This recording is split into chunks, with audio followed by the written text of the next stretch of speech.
No, don't throw those orange peels away. Use them for good. Orange zest oil made from those peels you want to throw away has so many health, face, hair benefits. The benefits of the parent orange cannot be overemphasized, guys. Watch this 2-in-1 video to learn easy but correct way to make orange peel powder and orange zest oil. You can add this powder to your soap cream production for amazing benefits, and you can still use this powder for your skin lightening face mask that will help to find acne, dark spots, blemishes and other skin related issues. You want to know how to make this? Then go ahead and watch this video till the end.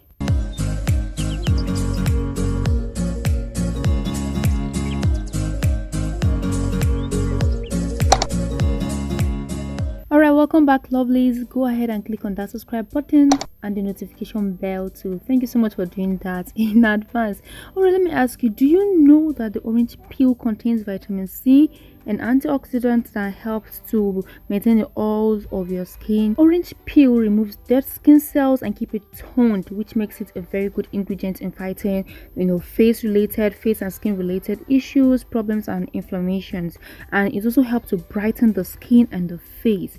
In this video we'll be using about 3 oranges, but you can use as much as you want depending on the quantity you are producing. So we'll get right into it, using 1 orange to get the orange zest oil. So this is orange we're going to be using to get the orange zest oil, while the rest of the oranges will be used even for the orange peel powder. Just go ahead and zest it. Just be sure you don't peel in the white part of it too. So after that, you keep it aside and you go ahead and start peeling your oranges.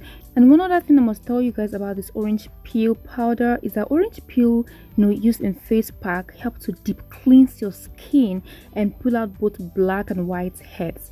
Please don't believe me, just go ahead and do your research. Make sure you always go to the internet and also make your researches. So we get to this point where we use the remaining of that orange. With one we used, we remove the zest. I try peeling just some part of it to also add to the orange here. So after that, we'll go ahead and start breaking it.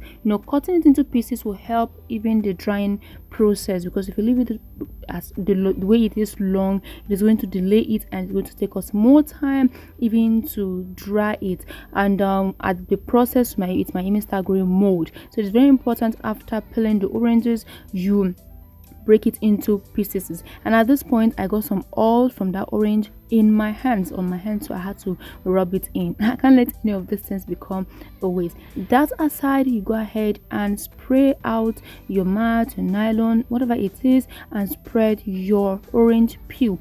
Don't sun dry this thing, because sun drying will also help in a way even to kill some of the nutrients. Just dry it under the shade, and we move ahead to make our orange zest while we allow our orange peels to dry, using 2 spoonfuls the size of the spoon.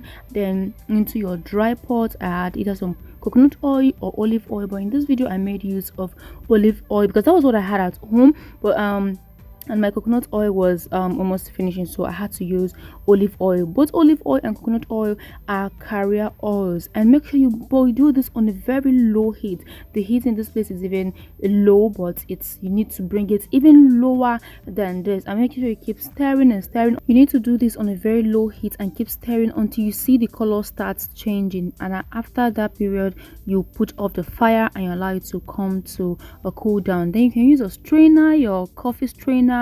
I don't have coffee strainer, so I use tissue. Tissue is not very safe, but it's somehow safe since it is not edible. It's not for edible use, it's just for the face and pack, for face and hair. But if you're going to make use of this for edible purposes, please don't make use of tissue. Go for coffee strainer, or you get a muslin cloth and use it to strain it. Our purpose is just to get all the oils in there and don't allow any of those chaff into our oil. And that is it. Then you go ahead and strain everything into it. Let me also tell you something about this orange zest oil. It can be used in face mask and hair masks too.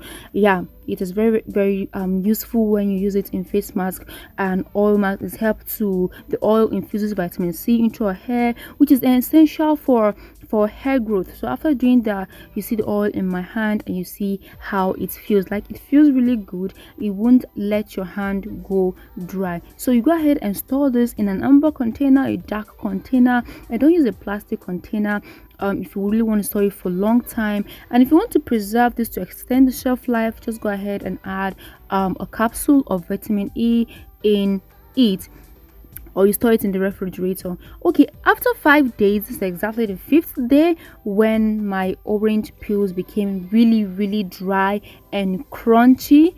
Really dry and crunchy, like really dry and crunchy. So, and the breaking of it helped to, you know, aid fasten the drying up of it, of the orange peels. And mind you that I didn't sun dry it, I dried it under the shade, and I made sure that there was nothing around there to contaminate it. Okay, you need to use a good motor to blend this, because at this point it's crispy and it's somehow hard. So I went ahead and used this motor, my blender, to blend it, and you will go ahead and sieve it. You need to filter it so that we can get the powder. If you really have interest in using this powder for making your natural creams, that means you need to really sieve it to remove this coarse part. But I didn't throw away this coarse part, because I'll be using it for my soap, for my face mask. You know, it's still beneficial to use it for soap and face masks, but once it is for cream, you want to use it for your cream, please don't go for this coarse. Make sure you use that powdered one over here. It is very soft and it's powdered. We go ahead and make sure you click on the subscribe button in this video, guys. There are a lot of videos coming, like a lot of videos. So go ahead and package your product, your orange peel powder, into an airtight container, or you have a jar, something that, just make sure it is airtight so that air doesn't get into it and moisture, and it starts growing bacteria and will destroy your orange peel. So in the next video, you will see how I made my hibiscus powder. You're going to see videos on how I use this orange peel powder, the oil, the hibiscus, even for face pack, for hair rinse, and everything. I got you guys covered. I'll see you in the next video, and know that Oma loves you. Bye bye.